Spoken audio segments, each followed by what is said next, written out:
Vienen en ellos. Radio Sucesos 101.7 FM presenta su noticiero Sucesos, un periodismo libre para una democracia plena. Los hechos y las opiniones de los sucesos que marcan nuestro tiempo.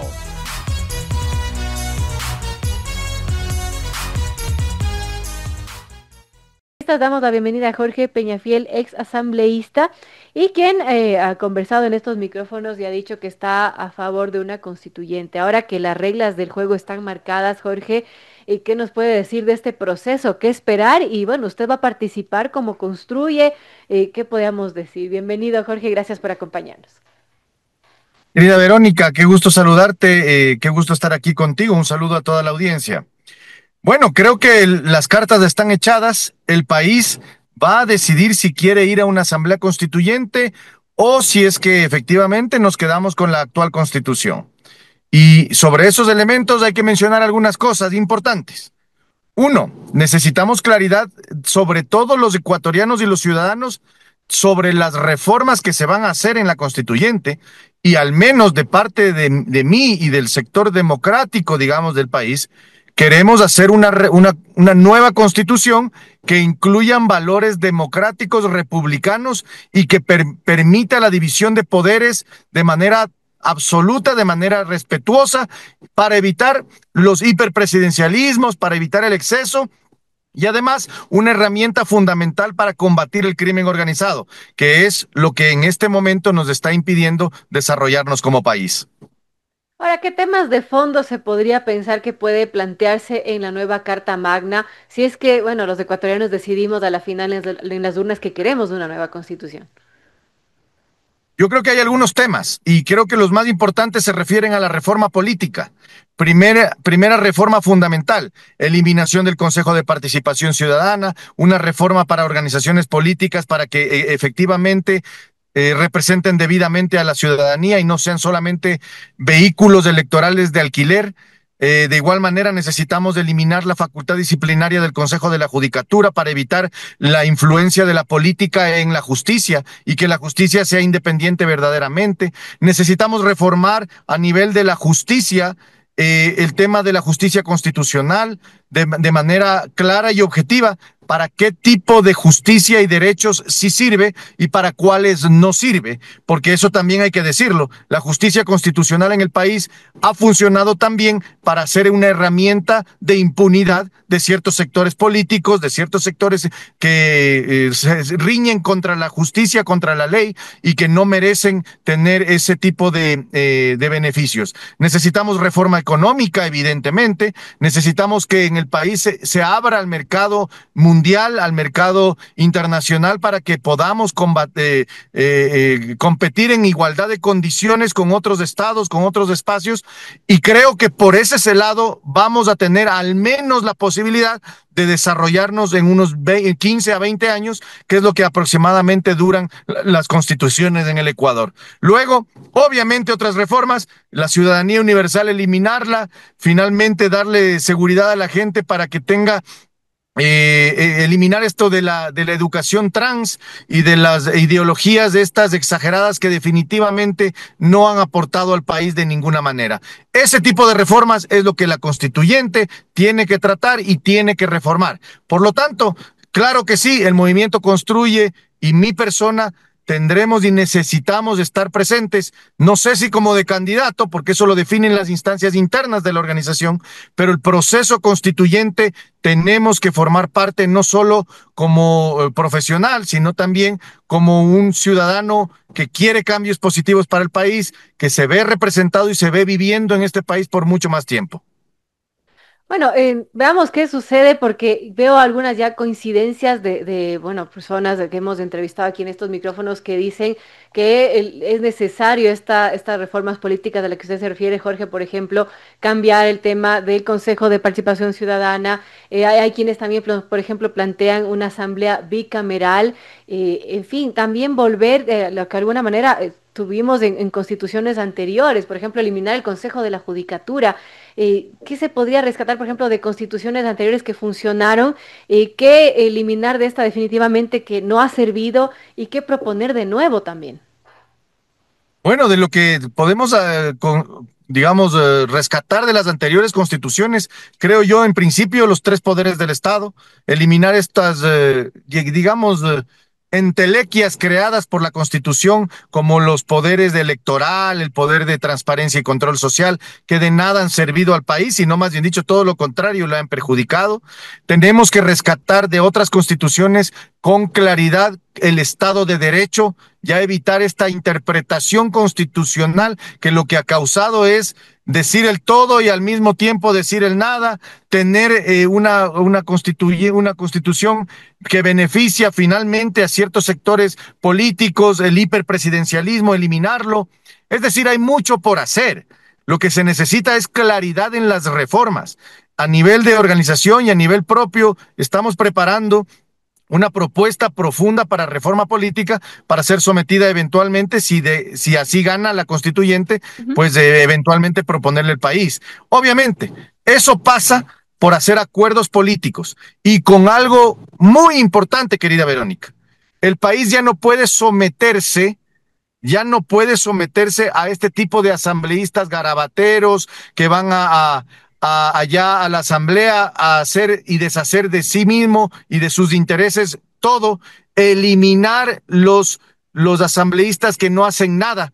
Necesitamos trabajar por el país, eliminar a este tipo de propuesta política hiperpresidencialista, antidemocrática, autocrática y llevarle al país a nuevos días y mejores momentos. ¿Y cómo eliminar esta situación de que lleguen asambleístas garabateros o sin experiencia cuando las condiciones están delimitadas para que, bueno, cualquiera que sea mayor de 18 años básicamente pueda ser el nuevo asambleísta constituyente y pueda redactar una carta magna? Si no lo hizo el presidente en la iniciativa, porque el presidente podía haber sometido a control constitucional requisitos para ser asambleístas constituyentes, Claro. pero no lo hizo, lamentablemente. No obstante, si no lo hizo en la ley, lo tendremos que hacer los ciudadanos en el voto.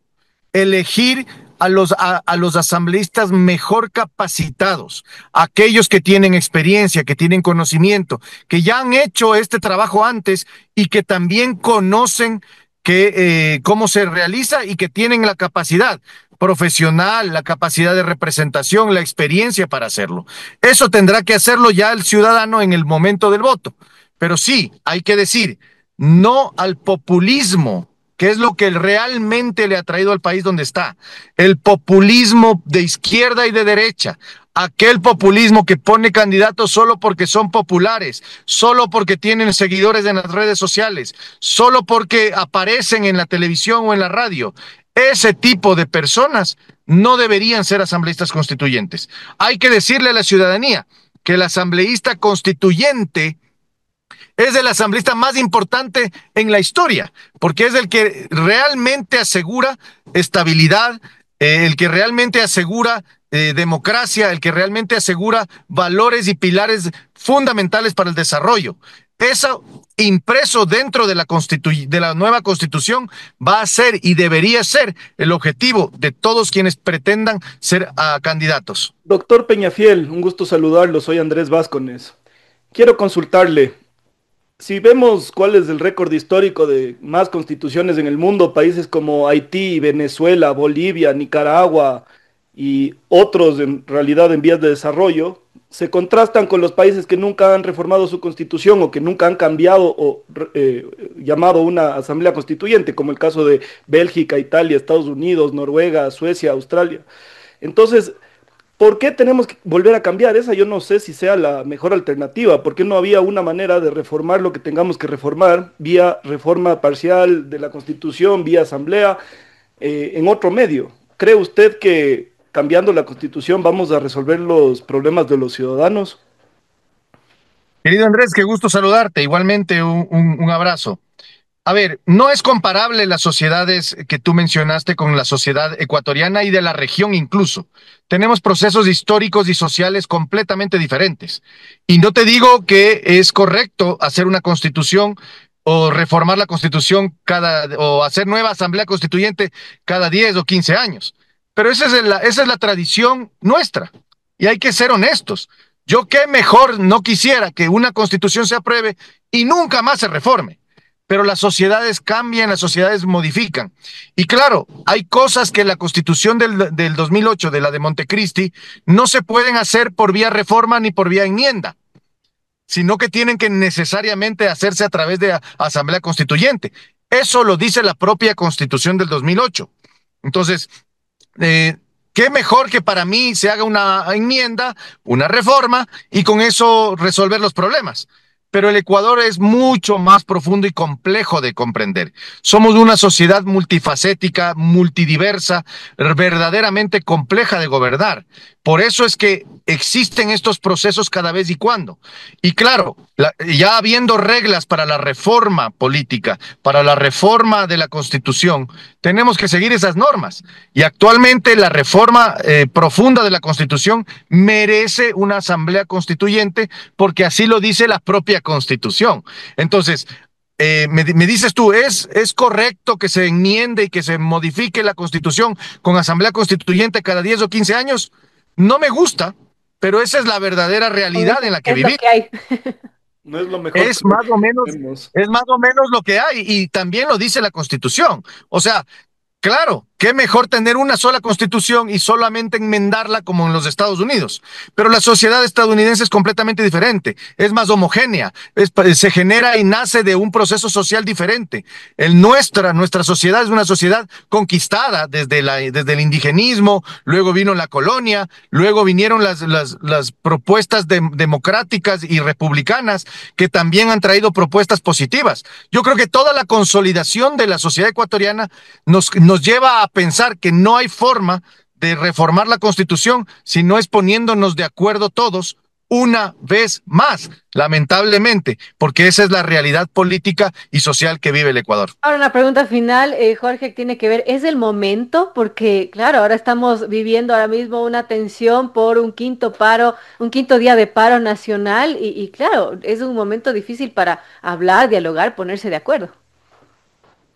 Mira, nunca va a ser el momento perfecto, querida Verónica. Así es. El momento ideal para que nosotros como país tengamos una constituyente y nos sentemos a conversar y hacer, nunca va a darse. Las constituyentes en los países de la región e incluso el nuestro se dan en momentos de crisis, porque precisamente es ahí donde se revelan los problemas. El indigenismo después del 2019 y 2022 nos ha causado muchos problemas a las ciudades, nos ha demostrado que tienen una posición beligerante y violenta. El correísmo, por otro lado, con su corrupción rampante de más de 10 años que nos ha causado una debacle económica al país, gobiernos que han venido de tumbo en tumbo, que no han logrado consolidar, pese a los esfuerzos, un proceso democrático. El día de hoy, Daniel Noboa nuevamente con estas ínfulas de dictador, con estas posiciones exageradas y radicales en contra de la democracia, esta autocracia que nos quiere llevar. Yo creo que la constituyente es un momento preciso, un momento correcto en este momento político para poder llevar a cabo estos cambios y demostrarle al país que sí es posible hacerlo, que hay un Ecuador posible. Y que ese Ecuador posible se hace solamente si nos ponemos de acuerdo en procesos de la redacción de la nueva Constitución para establecer los pilares de la democracia y del desarrollo que tanto necesitamos. Bueno, con este diálogo cerramos nuestro programa. Yo quiero agradecerle a Jorge Peñafiel, ex asambleísta. Gracias por acompañarnos en esta mañana, Jorge. Querida Verónica, querido Andrés, un gusto, un saludo a todos y que tengan un buen viernes. Igualmente.